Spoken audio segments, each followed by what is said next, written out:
1 Samuel chapter 19. And Saul spake to Jonathan his son, and to all his servants, that they should kill David.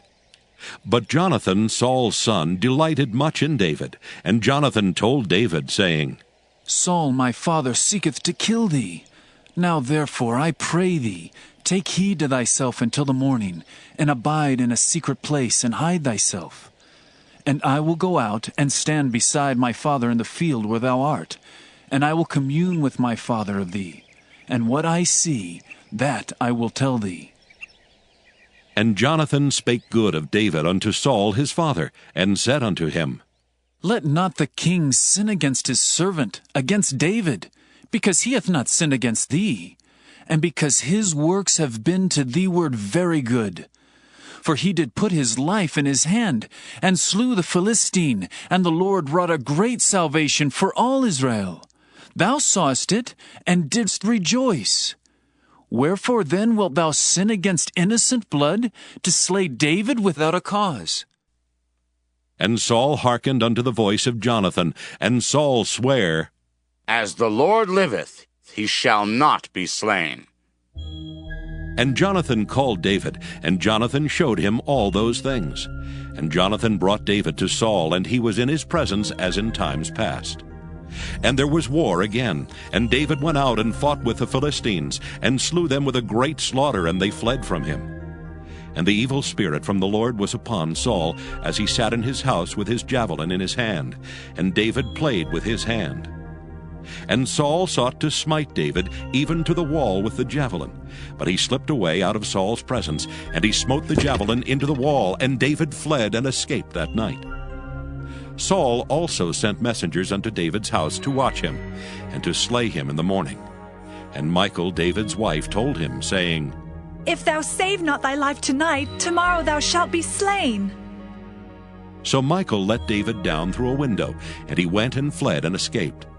And Michal took an image and laid it in the bed, and put a pillow of goat's hair for his bolster, and covered it with a cloth. And when Saul sent messengers to take David, she said, He is sick. And Saul sent the messengers again to see David, saying, Bring him up to me in the bed, that I may slay him. And when the messengers were come in, behold, there was an image in the bed with a pillow of goat's hair for his bolster. And Saul said unto Michal, Why hast thou deceived me so, and sent away mine enemy, that he is escaped? And Michal answered Saul, He said unto me, Let me go. Why should I kill thee? So David fled and escaped, and came to Samuel to Ramah, and told him all that Saul had done to him. And he and Samuel went and dwelt in Naioth.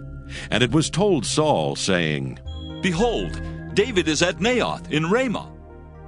And Saul sent messengers to take David. And when they saw the company of the prophets prophesying, and Samuel standing as appointed over them, the Spirit of God was upon the messengers of Saul, and they also prophesied.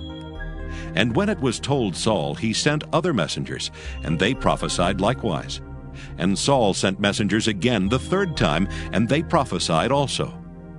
Then went he also to Ramah, and came to a great well that is in Secu. And he asked and said, Where are Samuel and David? And one said, Behold, they be at Naioth in Ramah. And he went thither to Naioth and Ramah, and the Spirit of God was upon him also, and he went on and prophesied until he came to Naioth and Ramah. And he stripped off his clothes also, and prophesied before Samuel in like manner, and lay down naked all that day and all that night. Wherefore they say, Is Saul also among the prophets? 1 Samuel chapter 20. And David fled from Naioth and Ramah, and came and said before Jonathan, What have I done? What is mine iniquity? And what is my sin before thy father, that he seeketh my life? And he said unto him, God forbid, thou shalt not die.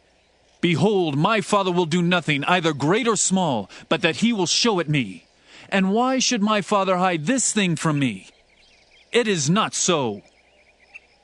And David sware moreover, and said, Thy father certainly knoweth that I have found grace in thine eyes.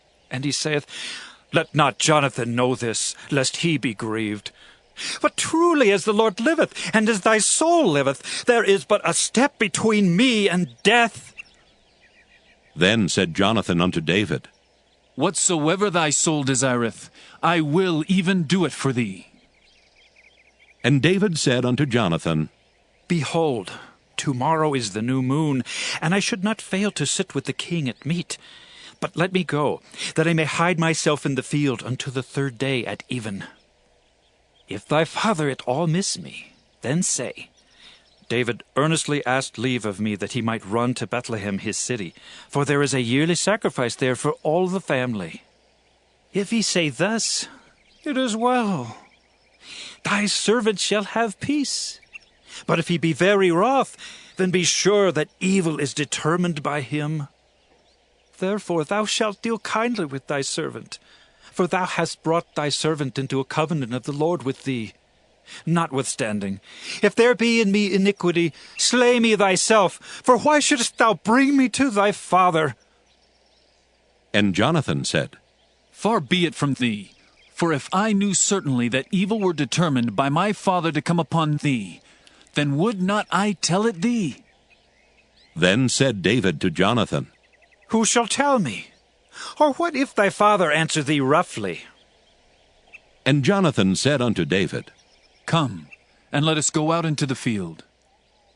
And they went out both of them into the field. And Jonathan said unto David, O Lord God of Israel, when I have sounded my father about tomorrow any time, or the 3rd day, and behold, if there be good toward David, and I then send not unto thee and show it thee, the Lord do so and much more to Jonathan. But if it please my father to do thee evil, then I will show it thee and send thee away, that thou mayest go in peace. And the Lord be with thee, as he hath been with my father. And thou shalt not only while yet I live show me the kindness of the Lord, that I die not, but also thou shalt not cut off thy kindness from my house forever. No, not when the Lord hath cut off the enemies of David, every one from the face of the earth. So Jonathan made a covenant with the house of David, saying, Let the Lord even require it at the hand of David's enemies. And Jonathan caused David to swear again because he loved him, for he loved him as he loved his own soul. Then Jonathan said to David, Tomorrow is the new moon, and thou shalt be missed, because thy seat will be empty. And when thou hast stayed 3 days, then thou shalt go down quickly and come to the place where thou didst hide thyself when the business was in hand, and shalt remain by the stone Ezel. And I will shoot 3 arrows on the side thereof, as though I shot at a mark. And behold, I will send a lad, saying, Go, find out the arrows. If I expressly say unto the lad, Behold, the arrows are on this side of thee, take them. Then come thou, for there is peace to thee, and no hurt, as the Lord liveth. But if I say thus unto the young man, Behold, the arrows are beyond thee, go thy way, for the Lord hath sent thee away. And as touching the matter which thou and I have spoken of, behold, the Lord be between thee and me forever. So David hid himself in the field. And when the new moon was come, the king sat him down to eat meat. And the king sat upon his seat, as at other times, even upon a seat by the wall. And Jonathan arose, and Abner sat by Saul's side, and David's place was empty. Nevertheless Saul spake not anything that day, for he thought, Something hath befallen him. He is not clean. Surely he is not clean.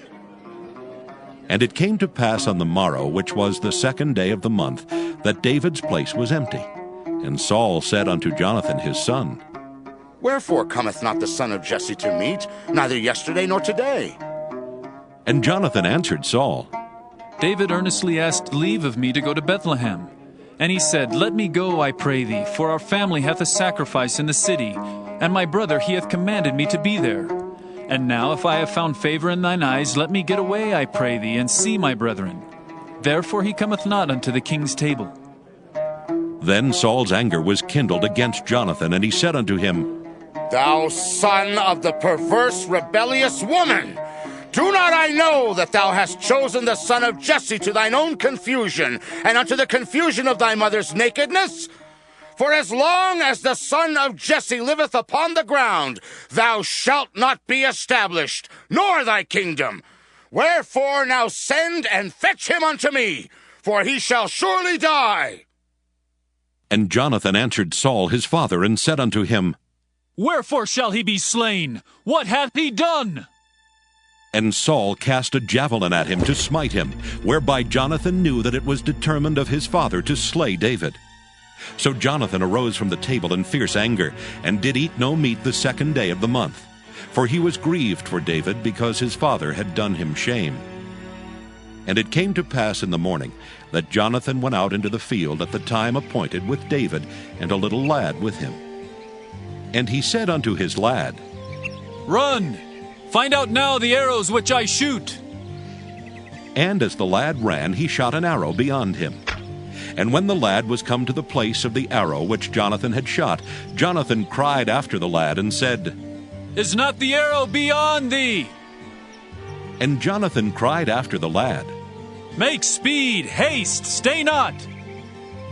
And Jonathan's lad gathered up the arrows and came to his master. But the lad knew not anything, only Jonathan and David knew the matter. And Jonathan gave his artillery unto his lad, and said unto him, Go, carry them to the city. And as soon as the lad was gone, David arose out of a place toward the south, and fell on his face to the ground, and bowed himself 3 times. And they kissed one another, and wept one with another, until David exceeded. And Jonathan said to David, Go in peace. For as much as we have sworn, both of us, in the name of the Lord, saying, The Lord be between me and thee, and between my seed and thy seed forever. And he arose and departed. And Jonathan went into the city. 1 Samuel chapter 21. Then came David to Nob to Ahimelech the priest. And Ahimelech was afraid at the meeting of David, and said unto him, Why art thou alone, and no men with thee? And David said unto Ahimelech the priest, The king hath commanded me a business, and hath said unto me, Let no man know anything of the business whereabout I send thee, and what I have commanded thee, and I have appointed my servants to such and such a place. Now therefore, what is under thine hand? Give me 5 loaves of bread in mine hand, or what there is present. And the priest answered David, and said, There is no common bread under mine hand, but there is hallowed bread, if the young men have kept themselves at least from women. And David answered the priest, and said unto him, Of a truth women have been kept from us about these 3 days since I came out, and the vessels of the young men are holy, and the bread is in a manner common, yea, though it were sanctified this day in the vessel. So the priest gave him hallowed bread, for there was no bread there but the showbread that was taken from before the Lord, to put hot bread in the day when it was taken away. Now a certain man of the servants of Saul was there that day, detained before the Lord. And his name was Doeg an Edomite, the chiefest of the herdmen that belonged to Saul. And David said unto Ahimelech, And is there not here under thine hand spear or sword? For I have neither brought my sword nor my weapons with me, because the king's business required haste. And the priest said, The sword of Goliath the Philistine, whom thou slewest in the valley of Elah, behold, it is here wrapped in a cloth behind the ephod. If thou wilt take that, take it, for there is no other save that here. And David said, There is none like that. Give it me. And David arose and fled that day for fear of Saul, and went to Achish the king of Gath. And the servants of Achish said unto him, Is not this David the king of the land? Did they not sing one to another of him in dances, saying, Saul hath slain his thousands, and David his 10,000s? And David laid up these words in his heart, and was sore afraid of Achish the king of Gath. And he changed his behavior before them, and feigned himself mad in their hands, and scrabbled on the doors of the gate, and let his spittle fall down upon his beard. Then said Achish unto his servants, Lo, ye see the man is mad, wherefore then have ye brought him to me? Have I need of madmen that ye have brought this fellow to play the madman in my presence? Shall this fellow come into my house?